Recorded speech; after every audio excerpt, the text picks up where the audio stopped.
Carl Sagan is one of the preeminent astronomers of our time. He is known for bringing the heavens to our living rooms with his PBS series Cosmos.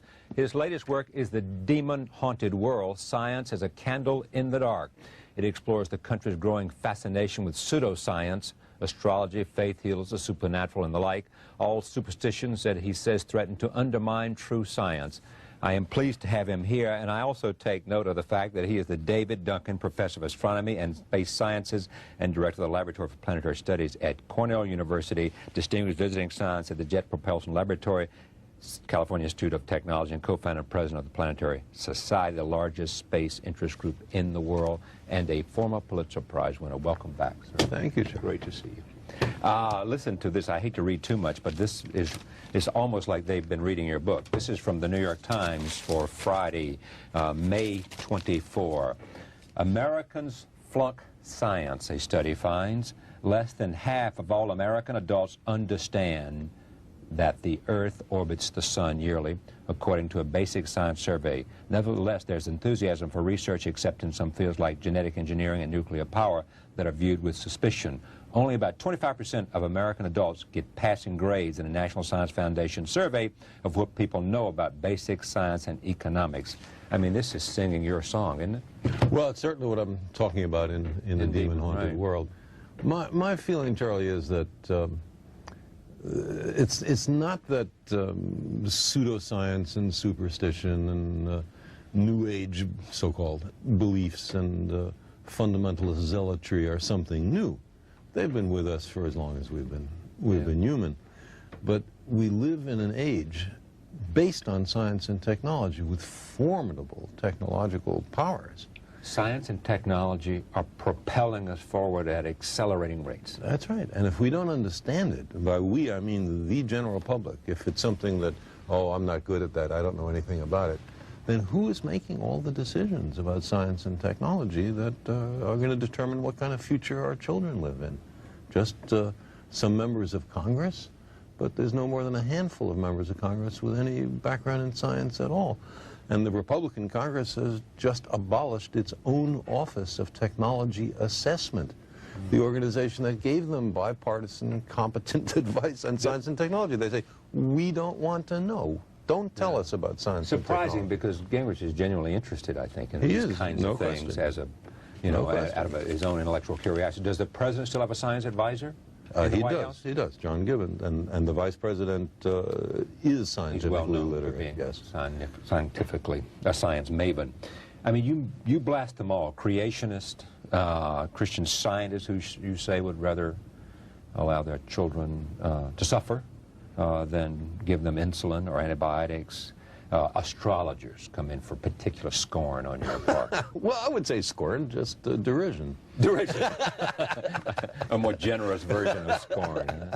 But what's the danger of all this? I mean, you know, this is not the thing that... There's two kinds of dangers. One is what I just talked about, that we've arranged a society based on science and technology, in which nobody understands anything about science and technology, and this combustible mixture of ignorance and power, sooner or later, is going to blow up in our faces.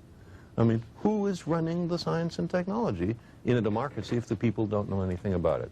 And the second reason that I'm worried about this is that science is more than a body of knowledge. It's a way of thinking, a way of skeptically interrogating the universe with a fine understanding of human fallibility.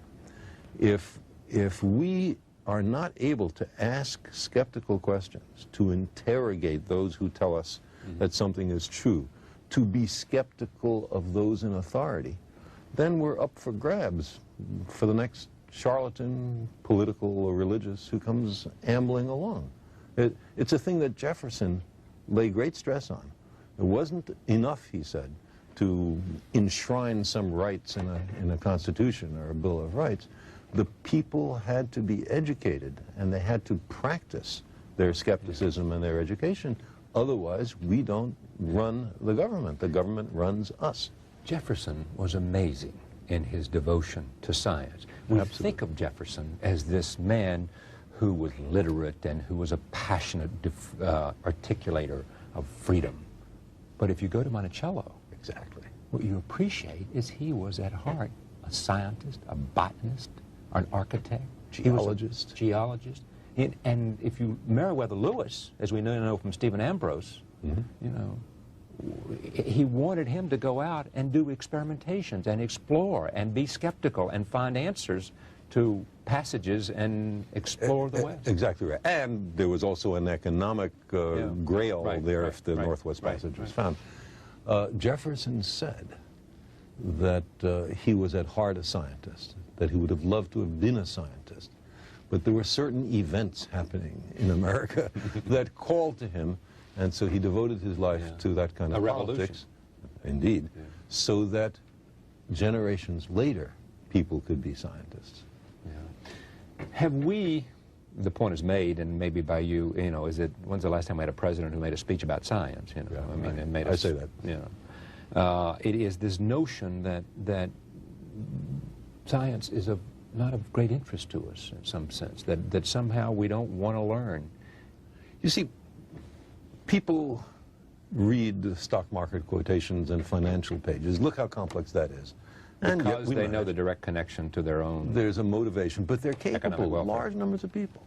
People are able to look at sports statistics. Look how many people can do that. Understanding science is not more difficult than that. It doesn't involve greater intellectual activities. But the thing about science is, first of all, it's after the way the universe really is, and not what makes us feel good. And a lot of the competing doctrines are after what feels good, and not what's true. Okay, but you got to make, I'm not sure you'll go this far with me, but I mean, there's a lot of that is about feeling good, and there's a lot of that that's about hocus pocus, but at the same time, there are millions of people who understand science does not prove religion, but because religion is faith-based, and therefore you should not deny the value of it because it is faith-based and not scientific. But let's look a little more deeply into that. What is faith? It is belief in the absence of evidence. Now, I don't propose to tell anybody what to believe, but for me, believing when there's no compelling evidence is a mistake. The idea is to withhold belief until there is compelling evidence. And if the universe does not comply with our predispositions, okay, then we have the wrenching obligation to accommodate to the way the universe really is. So you step forward to say, I deny all religion because I can't see it proved scientifically? No. You see, the value of religious experience and the value of reaching for higher experiences. Let me say, religion deals with history, with poetry, with great literature, with ethics, with morals, including the morality of treating compassionately the least fortunate among us. All of these are things that I endorse wholeheartedly. Where religion gets into trouble is in those cases that it pretends to know something about science. The science in the Bible, for example, was acquired by the Jews from the Babylonians during the Babylonian captivity of 600 BC. That was the best science on the planet then. But we've learned something since then. Roman Catholicism, Reformed Judaism, most of the mainstream Protestant denominations have no difficulty with the idea that humans have evolved from other creatures, that the Earth is 4.6 billion years old, with the Big Bang. They don't have any trouble with that. The trouble comes with people who are biblical literalists, who believe that the Bible is dictated by the creator of the universe to an unerring stenographer. And so therefore they... And has no metaphor or allegory. And from there they make their political and economic choices. And social choices. And scientific. And scientific choices. And scientific. And that's part of your problem with that idea. Exactly. It is that because for the wrong reasons we make the wrong choices about science. That's right. So who is more humble? The scientist who looks at the universe with an open mind and accepts whatever the universe has to teach us, or somebody who says everything in this book must be considered the literal truth, and never mind the fallibility of all the human beings involved in the writing of this book. Okay, I mean, I accept that, but I also, the argument will be made by many is that, you know, you don't have to, whether a specific scientific act took place as described by some biblical writer is not at the heart of the religious faith and the religious experience. Some people agree with you and some people don't. Some people think that every jot and tittle in the Bible is essential. You throw one thing away to allegory or metaphor, then it's up to everybody to make their own decision. Then how are we, a lot of this has to do with science in the United States. Are we different than other nations? Absolutely not. You can see this worldwide. In India, there's a madness about astrology. In Britain, it's ghosts. In Germany, it's rays coming up from the earth that can only be detected by dowsers. Every country has its own specialties. We seem to be fascinated by UFOs right now. But one thing... What is that? Before you leave UFOs, tell me about you and Professor Mack. John Mack is a professor of psychiatry at Harvard, who I've known for many years. We were arrested together at the Nevada nuclear test site protesting U.S. testing in the face of a Soviet moratorium on testing. And many years ago, he asked me, what is there in this UFO business? Is there anything to it? And I said, absolutely nothing, except, of course, for a psychiatrist. He is a psychiatrist. Well, he looked into it and decided that there was so much emotional energy in the reports of people who claimed to be abducted that it couldn't possibly be some psychological aberration, that it had to be true. He believed his patients. I do not believe his patients. Many of these stories are about waking up from a deep sleep and finding your bed surrounded by 3 or 4 short, dour, gray, and sexually obsessed beings, who then take you to their spaceship after they slither you through your wall and perform a variety of objectionable sexual experiments. But here we have Dr. Carl Sagan, astronomer, versus Dr. what's his first name? Mack. John Mack. MD. No question. So what's the problem? He's a scientist. How can scientists disagree? He's a scientist. Is that what you're asking? No, I'm asking what do you think of this man coming to these conclusions? I think he is not using the scientific method in approaching his issue. And when you constantly, I assume you come at him with both barrels in conversation. And in the demon-haunted world. And he says? He says, I don't appreciate the emotional force. You don't? Of these reports.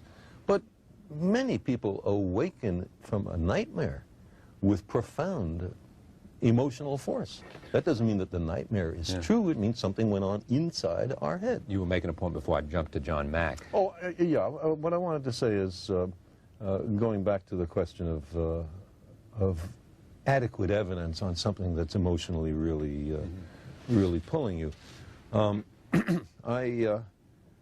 I lost both my parents about 12 or 15 years ago, and I had a great relationship with them. I really miss them.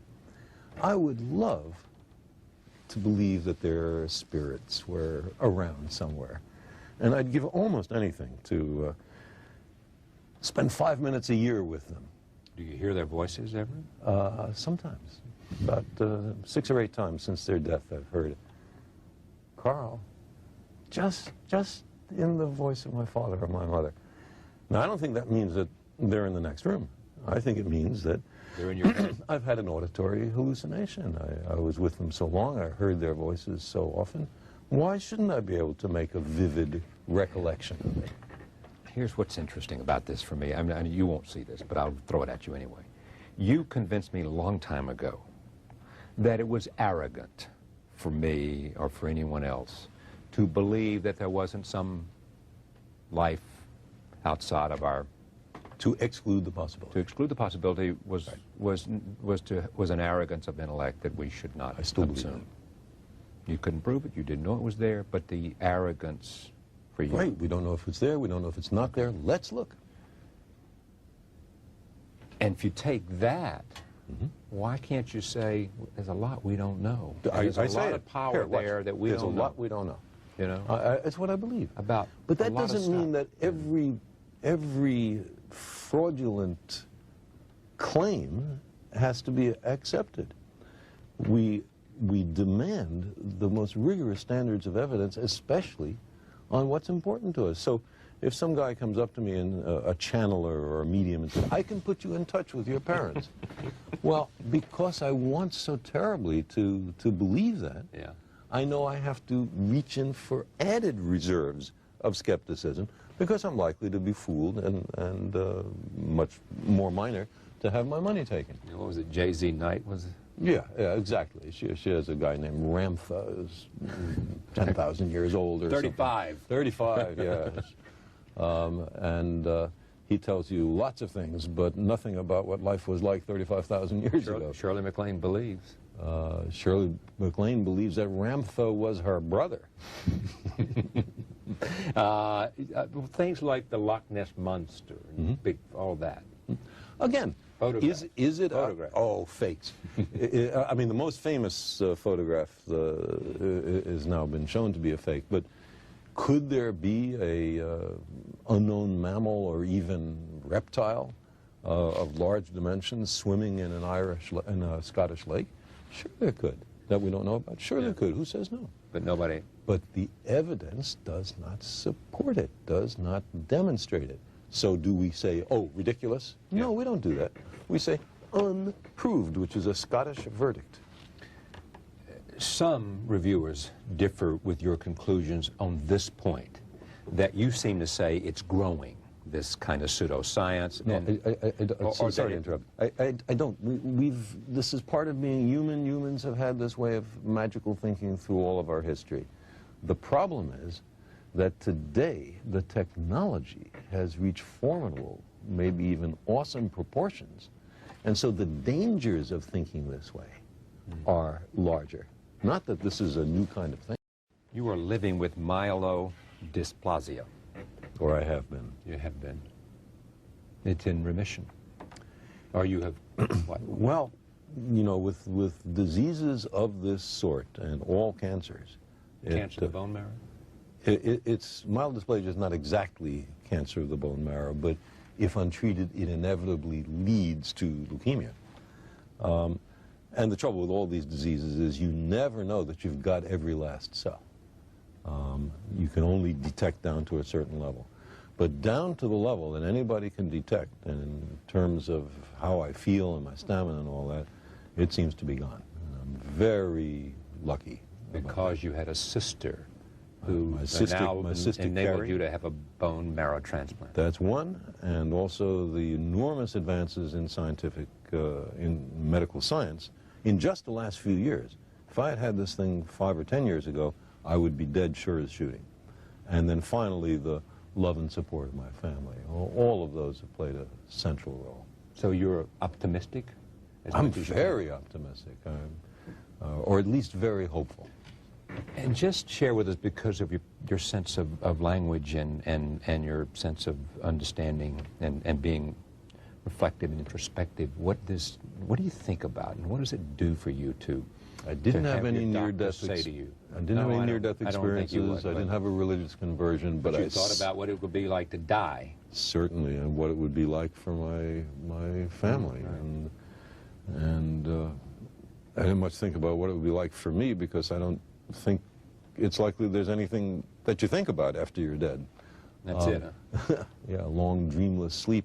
I'd love to believe the opposite, but I don't know of any evidence. But one thing... Faith, Carl, faith. One thing that it has done is to enhance my sense of appreciation for the beauty of life and of the universe and the sheer joy of being alive.